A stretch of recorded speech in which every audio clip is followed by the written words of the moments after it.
you for coming out. Did many people fly here today, or I guess yesterday or today? Isn't travel as an anarchist a special kind of hell? Don't you find that? I mean, I came from Canada. The free market took me 3,000 miles in the same time as it took the government to take me about 300 yards. My vision at the time I started PayPal in '99 was that we would get rid of all central banks, overnight. It's taken a little longer than I expected. I was optimistic about that. But I do think that to the extent it becomes easier for people to shift out of one currency into another, that is a very powerful. That's probably something that will make it much harder for governments to inflate and debase currencies. Undermining the false concept of a state. The whole talk should be nothing more than, well, how do we show that the state isn't real, or there is no state, or that government is illegitimate? I should only have to get up here and just say, well, the means are not consistent with the end. Good night. And that should be all I have to say. Right? But to most people in this crowd, that should be all I have to say. But unfortunately, we have a lot of conditioning and whatnot. Because how many people went to public school? One of the central facts of human reproduction is it is a wise child that knows its father. And if you think about the institutions by which human beings have organized mating, again, through all the societies we know about, almost all of them are organized in a way designed to let men know whether a child is theirs.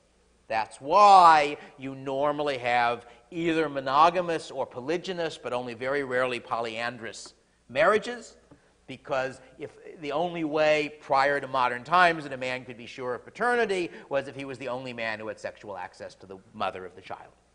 No longer true. Doesn't take a wise child. All it takes is a decent lab.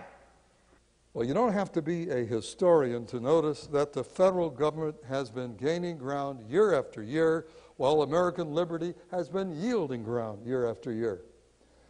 American political history has confirmed the truth of what I call the Jeffersonian principle of government.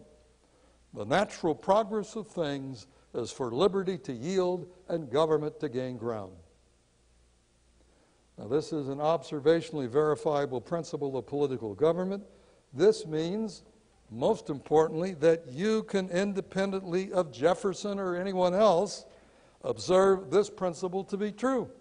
In the area of law enforcement, private firms that provide protection services are actually protecting. They're trying to prevent the crime from happening. Whereas police, their incentives are to let the crime happen and then react afterwards by pursuing the offender, because like any bureaucracy, they have to have something to count to show that they're important. And one of the main things they count is numbers of arrests. Well, it's not going to come as a late-breaking bulletin to libertarians that people thrive when they're free to act autonomously. But the gratifying thing is that a great deal of psychological research backs this up. From Maslow's self-actualization and Rogers' fully functioning person to the somewhat newer self-determination theory, psychology tells us that acting autonomously and believing that you're acting autonomously is extremely beneficial to psychological health and well-being. The dollar's worth less than 4 cents on the dollar. So we either had 160 without the Federal Reserve Act, and we have less than 4 cents after, which is a factor of 40. Inflation constitutes theft by the government. The question often comes up, well, don't you need eminent domain to lay out a route? And the interesting case of the El Paso Gas Company, at the turn of the century, they laid out a lot of routes of gas lines, and they never used eminent domain. Do you know how they did it in that case? And there may be other ways, too, that they might have done it. But what they did, they set out the 2 points that they wanted to connect, and then worked out 3 alternative routes, any one of which would work. And then they let the word out to the landowners, property owners along all 3 routes. we will deal with the first group that comes together with the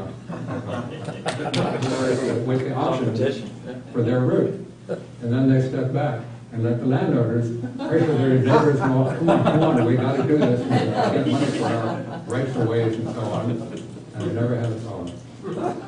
Looking at Liberty in comics, there was a sort of a revolution in comics in the late 1960s when the counterculture came together in San Francisco, and some cartoonists wound up going up there and started publishing so-called underground comics. Zap number 0 was one of the first. My favorite from the era is Fabulous Furry Freak Brothers, written and drawn by Gilbert Shelton, concerning 3 hippies that were pre-hardcore potheads. And a lot of their stories involved dealing with the cops or not getting caught by the cops, or dealing with the various aspects of working in the black market. They were like the first agorists. You have a decent amount of control over turning on and off certain genes. They did a study over about 3 months of certain lifestyle manipulations that you can do, and they changed the activity of 500 genes, and including inflammation, which is a critical one for life extension. So what does that mean? Your DNA, it's not really true that your DNA is your destiny, at least when it comes to health and longevity. You have more control than you think. Never before have men and women been able to communicate with almost any other person in the world, regardless of distance and almost without cost. This is a completely new, deeply intimate, and immensely hopeful set of abilities, and far too serious to allow anyone to control, especially politicians. I've gone into court and I've gone into depositions. I've done it on the phone, and I have a certified copy of the Constitution, and I lay it out, and what is it? Yeah. It's the supreme law of the land. That's what it says. What is it, though? And then you tell them, well, it's 4 pieces of paper. Well, yeah. Okay. I have in the book of Richard Kennedy, who's an Irish district counsel, said to me, you want me to say the Constitution's a piece of paper. Well, that's stupid. Well, I think whether it's true or not is what's relevant. It may be stupid, but is it true or not? So what's really stupid is you think 4 pieces of paper from 230 some odd years ago gives you and your client a right to my client's house. Now that's stupid. So I'm going to put forward to you that the state manifests as hierarchical, but the state is in fact horizontal. The state is in fact horizontal. How many people here have gone to jail for their beliefs? Very few. Very few. How many people here have experienced social attack, condemnation, rejection, scorn, hostility? Everybody who's not raising their hands is either not putting their ideas forward or lives in a place that I want to move to.